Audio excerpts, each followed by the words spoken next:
आज की जो हमारी ये क्लास है basically UGC net MP set के स्टूडेंट के लिए, साथ ही साथ एमपी पीएससी के स्टूडेंट के लिए भी इम्पोर्टेंट है ये, क्योंकि कुछ प्रश्न आपको यहाँ पे दिखेंगे जो एमपी पीएससी में भी यानी सोशोलॉजी में सोशल वर्क के अंतर्गत भी ये कॉन्सेप्ट या प्रश्न पूछे जाते हैं, है ना। कुछ प्रश्न जरूर दिखेंगे आपको। तो ये पेपर जो आप देख रहे हैं ये दिसंबर 2004 का पेपर है।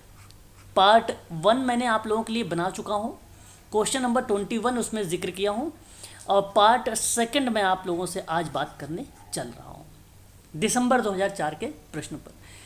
इसका अगर हम बात करें तो क्वेश्चन पेपर तो मिल तो जाता है, परंतु इसका आंसर नहीं मिलता है, ठीक है। तो जब मैं प्रश्नों की एक व्याख्या करता हूँ तो आप एलिमेंट करके और आप खुद वहाँ पे जवाब भी दे देते हैं।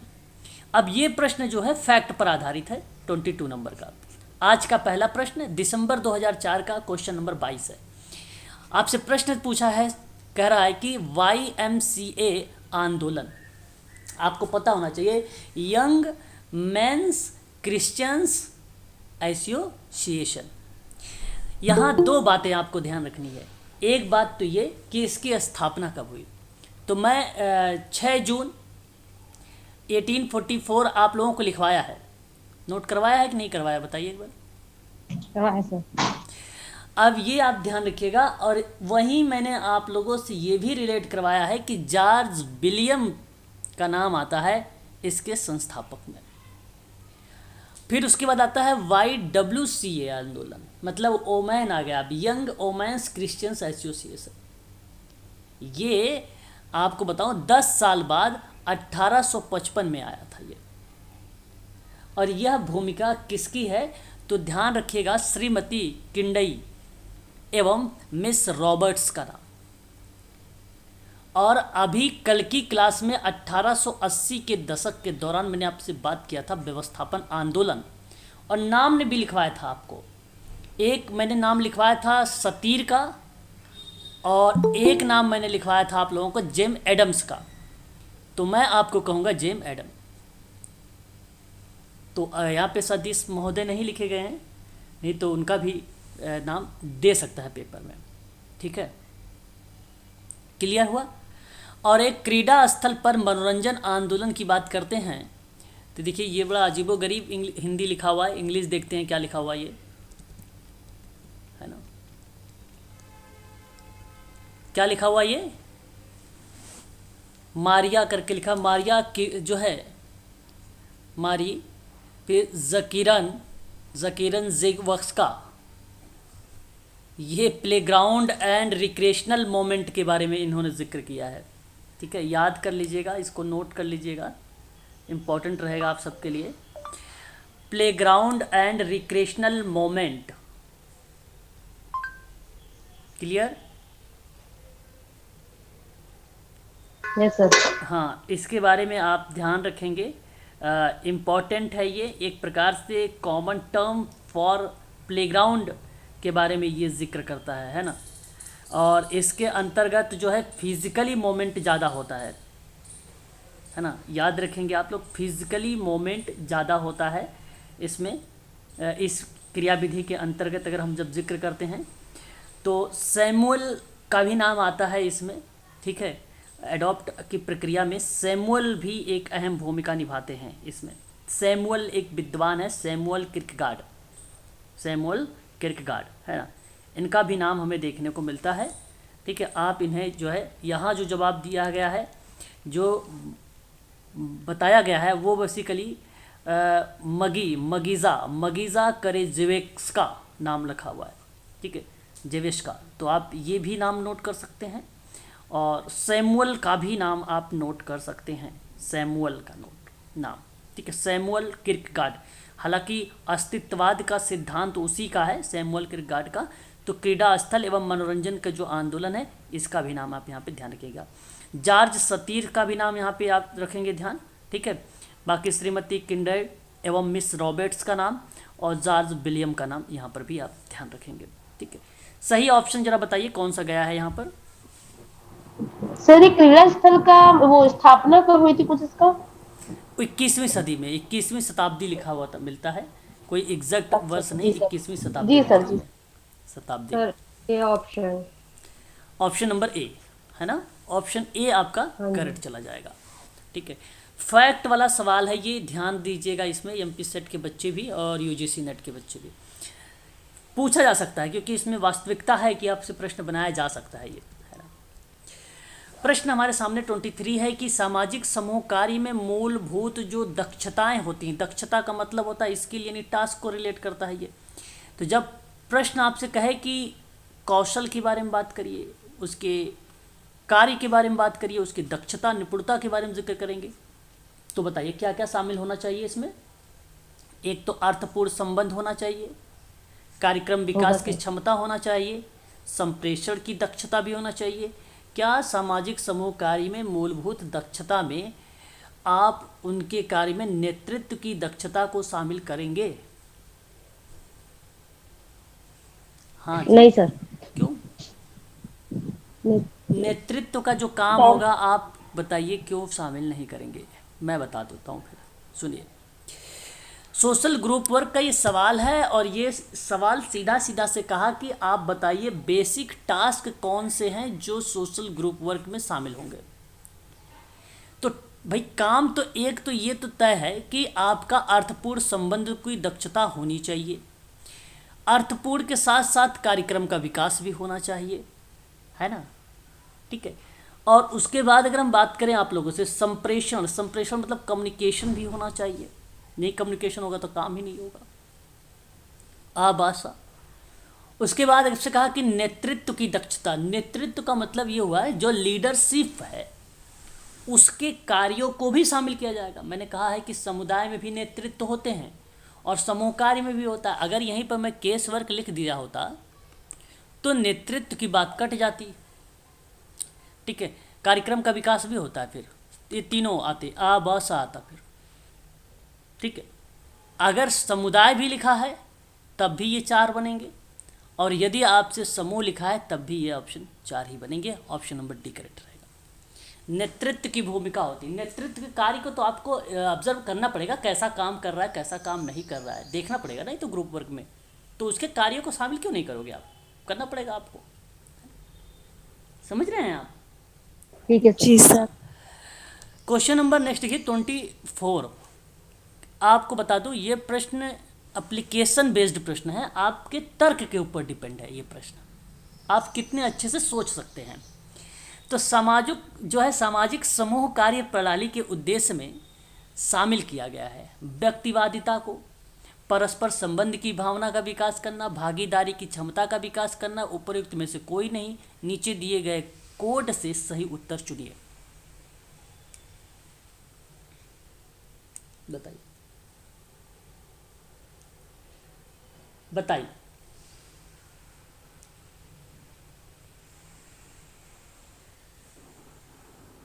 सर बी और सॉरी बी सर जी। बी सी बी मतलब बी ऑप्शन है, बी और यस सर। परस्पर संबंध की भावना का विकास करना और सामूहिक ठीक है, आप भागीदारी की बस क्षमता का बस मैं विकास। समझ गया, आपका समझ गया, आप क्या कहना चाहते हैं मैं समझ गया। आप बताना चाहते हैं कि ऑप्शन जो जा रहा है वो बी जा रहा है, हाँ सर।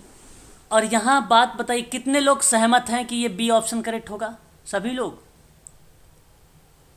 जी सर। ओके, बिल्कुल करेक्ट जवाब आपको। अगर आप इस तरीके से सहमत हैं तो सही जवाब होगा बी। यहाँ पे बा ऑप्शन करेक्ट है और सा ऑप्शन करेक्ट है। सामाजिक समूह कार्य में अगर मैं आपसे बात करूँ, चाहे वो केस वर्क ही हो या ग्रुप वर्क या कम्युनिटी वर्क हो, तो उसका उद्देश्य कभी भी नहीं होता व्यक्तिवादिता पर। और व्यक्तिवादिता की बात अगर जब करता है तो आपको पता है भली भांति तरीके से इस पर भेदभाव हो जाना शुरू हो जाता है, पक्षपात होना शुरू हो जाता है, इसलिए काम ये पॉजिटिव नहीं माना जाता है ना। सही जवाब ऑप्शन नंबर बी करेक्ट रहेगा आपका, करेक्ट है ये। ठीक है, आगे बढ़ेंगे। देखिए अगर आप लोगों ने HB ट्रेकर के बारे में पढ़ा है, मैंने पढ़ाया भी आप लोगों को है 1948 के कॉन्सेप्ट, तो आप इस प्रश्न का सही जवाब देंगे। निम्न में से सामाजिक समूहकार्य का सिद्धांत कौन सा नहीं है? बताइए जरा, कौन सा नहीं है? सर डी नहीं होगा। ओके, और भी कोई लोग हैं? जी सर डी होगा। राकेश गोयल जी, आप अपने विचारों को जरा प्रकट करें। नहीं है क्या? तो डी लग रहा है। ओके, सही बात। ऑप्शन नंबर आपने जो दिया है यहाँ पे, डी ही करेक्ट होगा। देखिए, व्यक्तियों के आदित्य अंतरों का ज्ञान को हम बोल सकते हैं निरंतर व्यक्तिकरण का सिद्धांत, एचबी ट्रेकर का है। उसका बस मीनिंग लिखा गया है यहाँ पे। समूह प्रक्रिया का उपयुक्त संशोधन मतलब लचीले कार्यात्मक संगठन का सिद्धांत बोल सकते हैं। संशोधन वही पार्ट है, वही है संशोधन, लचीलेपन का, है ना? ये भी करेक्ट होगा। समूह के सदस्य की समस्या के समाधान की प्रक्रिया में स्वयं को सम्मिलित करने में सामर्थ्य को बनाना, यानी सामर्थ्य बनना। तो स्वयं को सम्मिलित करना समस्या के समाधान की प्रक्रिया में, और ये भी करेक्ट होगा, ये भी करेक्ट होगा, ये भी करेक्ट होगा। तो पूछा था नहीं, तो ऑप्शन नंबर डी करेक्ट है, यही नहीं है। सदस्यों के प्रति उदासीनता की भावना का सिद्धांत, तो भी जाहिर सी बात है नेगेटिव शब्द है ये। तो एचबी ट्रेकर और डगलस ने दोनों मिलकर कुल टोटल 10 सिद्धांत दिए थे। नियोजन का सिद्धांत था, एक विशिष्ट उद्देश्य का सिद्धांत था, एक उद्देश्यपूर्ण कार्यकर्ता का सिद्धांत था, एक निरंतर व्यक्तिकरण का सिद्धांत था, एक आपका निर्देशित समूह सहभागिता का सिद्धांत था, और एक आपका लोकतांत्रिक समूह में आत्मनिर्णय का सिद्धांत था, और एक लचीले का कार्यात्मक संगठन का सिद्धांत था, और एक संसाधन उपयोग का सिद्धांत था, और एक लास्ट था जो मूल्यांकन का सिद्धांत था। ये कुल टोटल 10 सिद्धांत थे एचबी ट्रेकर और डगलस के। सन याद रखेंगे आप सभी लोग 1948। ठीक है,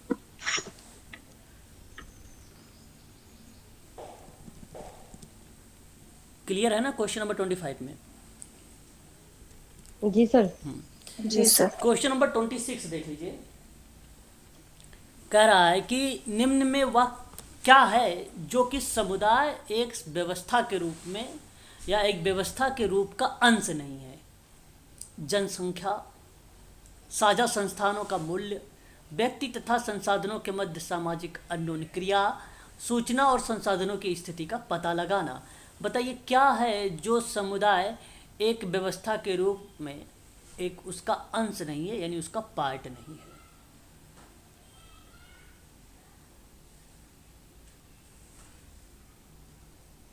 देखिए, सिस्टम कम्युनिटी ऑर्गेनाइजेशन के अंदर एक व्यवस्था के रूप में अंश नहीं है।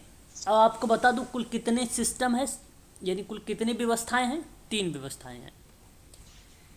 कुल कितनी व्यवस्थाएं हैं? सब व्यवस्था या उप व्यवस्था के रूप में जानी जाती हैं, और वो है 3। एक है इकोनॉमिक सब सिस्टम, एक है पॉलिटिकल सब सिस्टम, और एक है आपका सोशल सब सिस्टम। ठीक है, तो ये भी फैक्ट है, इसको ध्यान रखिएगा आप सभी लोग। तो सामुदायिक व्यवस्था के रूप में अंश नहीं है व्यक्ति और साधनों के मध्य सामाजिक अन्योन्य क्रिया का,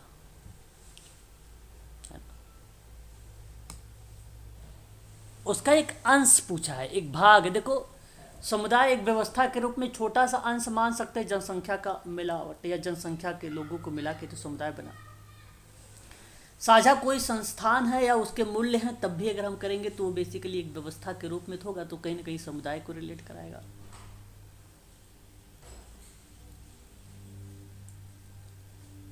समझ रहे हैं आप? बताइए। नहीं सर, नहीं समझ आया। मैं ये कह रहा हूँ जैसे संस्था है, कोई इंस्टीट्यूट है, ठीक है, अब उसमें कोई लक्ष्य बनाया जा रहा है, कोई उद्देश्य है उस संस्था का समुदाय के परिप्रेक्ष्य में, तो वो एक व्यवस्था के रूप में काम करता है। तो तो जो काम करता है तो वो पार्ट माना जाता है। अब प्रश्न पूछा अंश नहीं है तो पार्ट है भाई, इसलिए साझा संस्थानों का मूल्य और जनसंख्या तो शामिल रहेगा। अच्छा, संस्था से ही अगर हम बात करें तो सूचना और संसाधनों की स्थिति का पता भी लगाया जाता है। अब जरा ध्यान दीजिएगा थर्ड पॉइंट पे कि व्यक्ति और संस्थानों के मध्य बताइए। अगर मैं आपसे कहूं कि व्यक्ति और संसाधन, संस्थान नहीं, ध्यान सुनिए, संसाधन के मध्य में एक प्रकार से जो है सामाजिक अन्योन क्रिया पाई जाती है। कारण ये है कि भाई व्यक्ति और उस पर निर्भर है, उस पर निर्भर है। और यहाँ कहा गया कि व्यक्ति एवं संस्थाओं के मध्य जो है सामाजिक अन्योन क्रिया पाई जाएगी। तो भाई व्यक्ति नहीं, संस्था नहीं, व्यक्ति और समाज अगर आप कहोगे तो सही रहेगा, संस्था नहीं सही रहेगा। बात अभी भी नहीं समझ में आई? बताओ। जी सर समझ आया। मैंने कहा कि व्यक्ति और समाज के मध्य में अन्योन क्रिया पाई जाती है, वो परस्पर होता है। गार्टन हैमिल्टन की परिभाषा भूल गए आप लोग? वो होता है, तो वो अंश के रूप में नहीं है, जो ऑप्शन नंबर सी है। करेक्ट? नहीं बोल रहे हो आप लोग, क्या बात है? सर करेक्ट है। वो एक्चुअली सर ये परिभाषा जो है ये सही है, लेकिन जो क्वेश्चन है उसके अकॉर्डिंगली ये गलत है। सिर्फ यहाँ कंफ्यूजन हो गई थी। ठीक है सर, सी ऑप्शन। देखिए यहाँ जो है प्रश्न कहा कि एक व्यवस्था के रूप का अंश नहीं है, तो व्यवस्था के रूप का अंश तो देखो ये है और ये भी है, और आपका सूचना संसाधन भी होता है, ये भी सत्य है। ये भी सही है। हाँ, ये भी सत्य, ये होते हैं सब संस्था के माध्यम से समुदाय के रूप में। लेकिन अगर मैं आपसे कहूँ कि संस्था के, समुदाय का एक व्यवस्था के अंश के रूप में अगर आपको मानना था तो भाई व्यक्ति और समाज को मानते तो ठीक था, क्योंकि यही करेक्ट है। फिर व्यक्ति और संस्थानों के मध्य में कैसी? भाई ये एक इस तरीके का पार्ट है। संस्थाएं भूमिका निभाती हैं, ये बात सही है, ये कार्यकर्ता उसमें जब काम करेगा तब निभाता है। अब इसने कहा कि व्यक्ति, अच्छा नाम भी अगर इस तरीके से सोचा जाए तो नाम भी बड़ा वैसा रखा है, व्यक्ति बोल दिया। व्यक्ति कौन है? क्लाइंट है कि वो है सामाजिक कार्यकर्ता? लेकिन चलो अच्छा, अगर इसने संस्था दे दिया है तो मैं ये कहूँगा कि संस्था में कार्यकर्ता आ जाएगा, यानी कार्यकर्ता यहाँ पे होगा। चलो मैं मान लेता हूँ एक प्रकार से इस तरीके से सोचकर। और व्यक्ति बचा तो व्यक्ति, जाहिर सी बात है ये वही कह रहा है, यानी क्लाइंट को बोल रहा है ये, है ना? ऐसा कह सकता हूँ। तो फिर बताइए समुदाय में व्यक्ति की बात क्यों कर रहा है भाई? ये समुदाय में सदस्य की बात करे ना। बात समझ रहे हैं नहीं समझ रहे हैं? हाँ सर, समुदाय जी सर। तो समुदाय में सदस्य की बात करे तो व्यक्ति की क्यों बात कर रहा है भाई? तो उस हिसाब से भी देखा जाए तब भी ये गलत हो जाएगा। मतलब ये आपको बता दूं कि ये प्रश्न जो है किसी भी तरीके से आप सोचेंगे तो ऑप्शन नंबर आपका सी ही गलत होगा यहाँ पे, है ना? ये भूमिका निभाता ही नहीं। ठीक है, चलिए क्वेश्चन नंबर 27। निम्न में से कौन सा समुदाय अपने प्रकारों की आवश्यकता की पूर्ति, अच्छा पहले तो आप ये बता दीजिए मुझे कि समुदाय में इन्होंने प्रकारों की आवश्यकता को पूरा करने की जो सामर्थ्य वाली बात बताई। देखिए यहाँ पे असामर्थ्य लिखा हुआ है, मैं भी बात करूँगा इस पर। तो सामर्थ्य वाली जो बात बताई वो किस विद्वान ने बताया है आवश्यकता को पूरा को लेकर? नाम याद नहीं आ रहा है आप लोगों को? उसके साथ हैं आवश्यकताएं, या तो आ रहा है तो बोलना नहीं चाह रहे हो, या तो नहीं आ रहा है, बताओ। ब्रोफन ब्रेनर सर। ब्रोफन ब्रेनर, अच्छा। और कोई? भाई आरती सर मैडम आप बताओ। आवश्यकताओं अच्छा की अब्राहम मैस्लो। आरती मैडम कह रहे हो आवश्यकता हो? भाई प्रकार की बात है, प्रकार में आवश्यकता को पूरा करने के लिए 7 बताए थे मैलिनोवस्की ने। किसने बताया था? आप ही लोग बताइए जरा। प्रकारों में जब संस्कृति शब्द को इन्होंने रिलेट कराया तो आवश्यकताओं को पूरा करने के लिए 7 हाँ सर, आवश्यकताएं। मैलिनोवस्की। तो मैलिनोवस्की ने तो बताया था उसके बारे में। अब यहाँ आप ध्यान रखिए, कह रहा है कि समुदाय में अपने प्रकार की आवश्यकताओं को पूरा करने में वो असमर्थ है। अच्छा, तो ये असमर्थ पूछ रहा है, ये कब असमर्थ होगा? बहुत ध्यान से समझिएगा आप सभी लोग। पहला ऑप्शन है कि एक ऐसा समुदाय जिसमें कि कुछ प्राथमिक संबंध विद्यमान होते हैं। तो बताइए जरा, जिस कोई अगर समुदाय है, अगर उसमें प्राथमिक संबंध है, तो क्या वो आवश्यकताओं को पूरा करने में असमर्थ रहेगा? नहीं सर। अच्छा, अगर नहीं तो कैसे, जरा बताएं कैसे? वो इसलिए क्योंकि प्राथमिक समूह, देखो मैंने आपको कई बार बता भी रखा हूँ, प्राथमिक संबंध हमेशा फेस टू फेस होगा, घनिष्ठ संबंध होगा और क्लाइंट और सेवार्थी के मध्य की बात होगी, है ना। जब हम इस तरीके की बात अगर हम करेंगे तो जाहिर सी बात है उस व्यक्ति के अंदर हम कहीं ना कहीं उसकी आवश्यकताओं को ढूंढने का ही प्रयास कर रहे हैं। तो प्राथमिक संबंध जो है विद्यमान होते हैं और ये बात सत्य भी है, गलत है नहीं है। ये ऑप्शन आपका पहला वाला यहाँ पे करेक्ट है।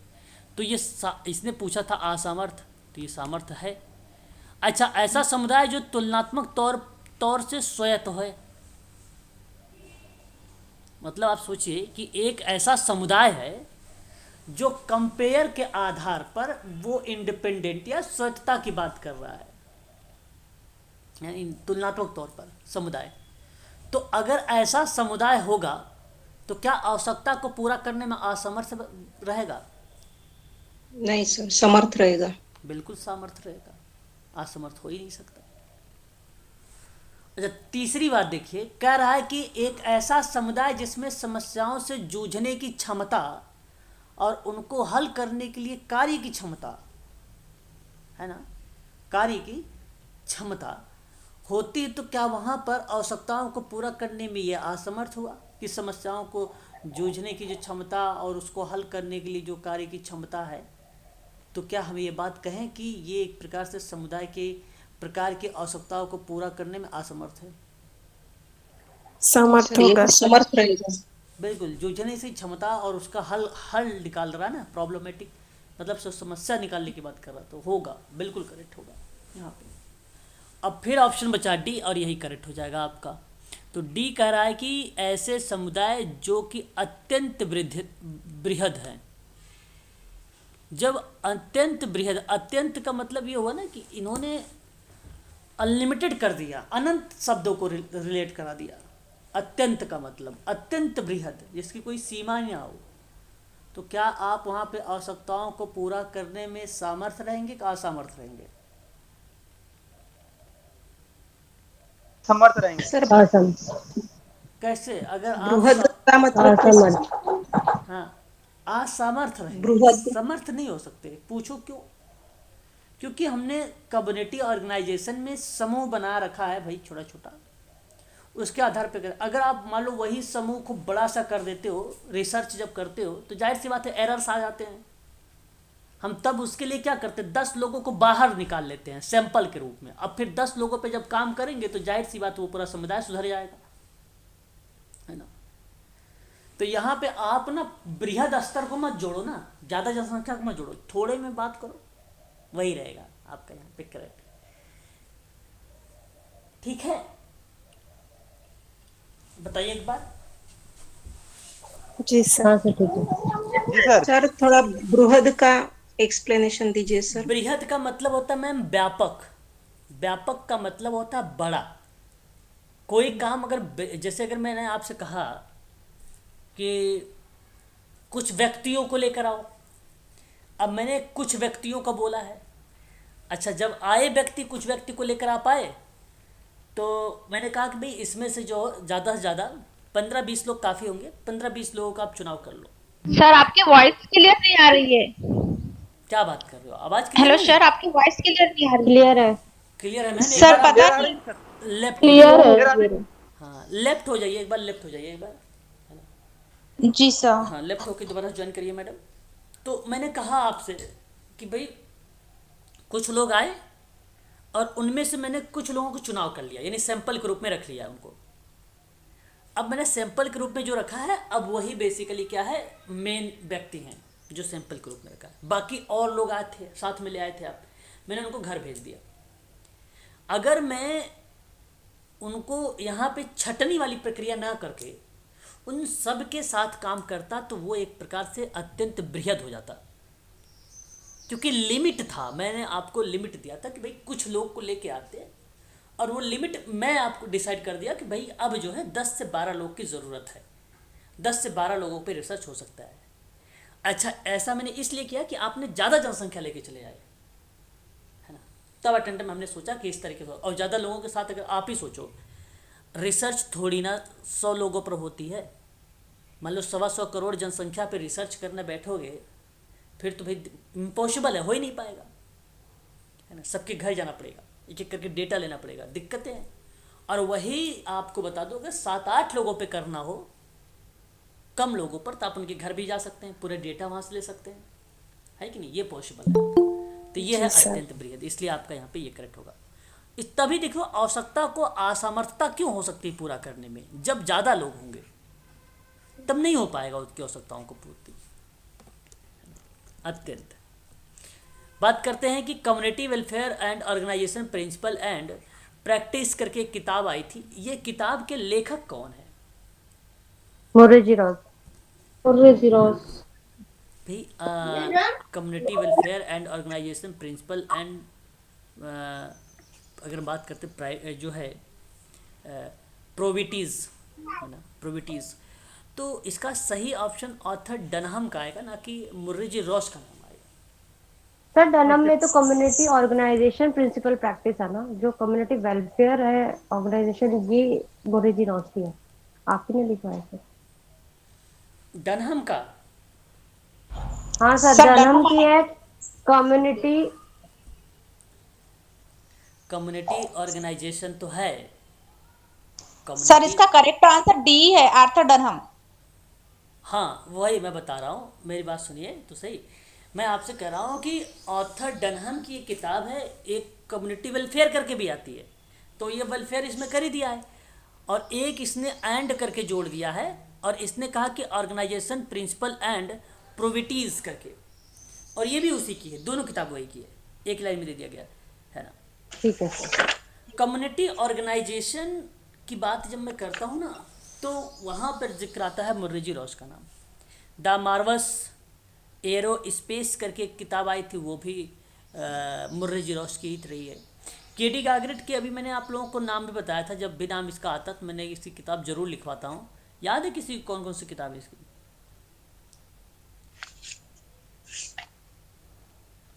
बताइए।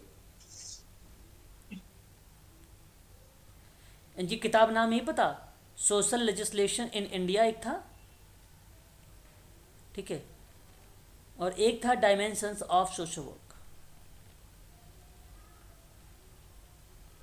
करेक्ट हुआ? हो गया सर। अब एमएस गोरे के बारे में नाम सुना होगा आप लोगों ने, सम जी sir. Aspect of social development, ये करेक्ट हो जाएगा आपका, है ना। 29 देखिए, भारतवर्ष में शहरी समुदाय विकास सेवाओं को प्रारंभ निम्न द्वारा किया गया था। 29 में American fan service committee. Okay,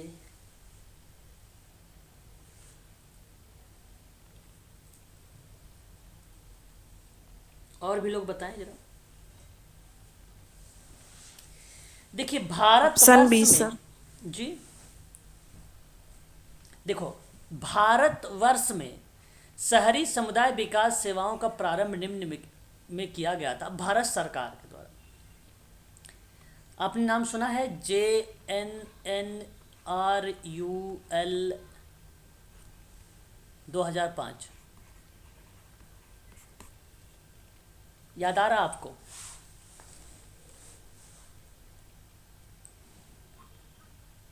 जी सही सर। ये क्या है? ये जवाहरलाल नेहरू नेशनल अर्बन, है ना, रिन्यूअल मिशन है एक प्रकार का। 3 दिसंबर 2005 को, ठीक है, इसकी स्थापना हुई थी। करेक्ट? Yes sir. ध्यान रखेंगे आप सर फुल फॉर्म दोबारा बता दीजिए। जवाहरलाल नेहरू राष्ट्रीय शहरी नवीनीकरण योजना भारत सरकार के शहरी विकास मंत्रालय, भारत सरकार के शहरी विकास मंत्रालय द्वारा वर्ष 3 दिसंबर 2005 में शुरू किया गया। ठीक है, जिसका उद्देश्य था कि भारत के कुछ चुने हुए शहरों में विकास को गति प्रदान करना। तो जरा बता सकते हैं आप लोग अब कि शहरी विकास सामुदायिक विकास की सेवा का प्रारंभ निम्नलिखित में से किसने किया है? भारत सरकार से। भारत सरकार। यही करेक्ट है। बाकी एक अमेरिकन फ्रेंड्स सर्विस कमेटी है, 1917 में आई थी, है ना। और फिर अगर हम बात करते हैं यूनिसेफ, संयुक्त राष्ट्र बाल कोष है ना, ये चिल्ड्रन फंड है ना ये। हाँ सर, अभी नेट में क्वेश्चन भी पूछा था इससे। चिल्ड्रन फंड है ये। तो ये बेसिकली 11 दिसंबर 1946 को 1946 को। एक आपका फोर्ड फाउंडेशन है, फोर्ड फाउंडेशन 1952। बताइए। जी सर। यही करेक्ट होगा आपका। 30 देखिए कि भारतवर्ष में सामुदायिक विकास का सर्वप्रथम परियोजना निम्न में से कौन सी थी? देखो, एक तो आपको पता है सामुदायिक विकास का जब नाम आया बेसिकली, तो ये आपको पता होना चाहिए 2 अक्टूबर 1952 में, ठीक है, रखा गया था। ठीक है, सामुदायिक विकास का नाम। और सबसे पहले यहाँ पे प्रश्न पूछा सर्वप्रथम किसने इस परियोजना को चलाया है, तो क्या नाम देंगे? इटावा होगा कि सेवाग्राम? किस? सेवाग्राम से। सर निकेतन होगा। सर निकेतन। ओके, देखिए इटावा हो। निकेतन सर। ओके, निकेतन, हाँ। हाँ सर, निकेतन होगा। निकेतन होगा सर। निकेतन परियोजना 1900 कितने में आई थी? 1921 में। इटावा सर 32 की 1927 जहाँ नहीं, इटावा का इटावा 1948। 19 इटावा का 1948। ओके, और सेवाग्राम ये तो उसी से मिला हुआ है, 1936। और गुरुग्राम 1927। नहीं, 1966 है ना, यहाँ से शुरू हुआ है।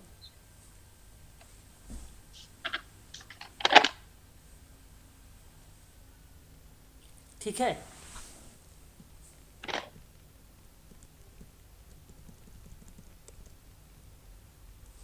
ऐसा है ना। अभी क्लास को हम ऑफ करते हैं, ठीक है। आप लोगों क्लास जो है ना बैच 6:30 बजे चला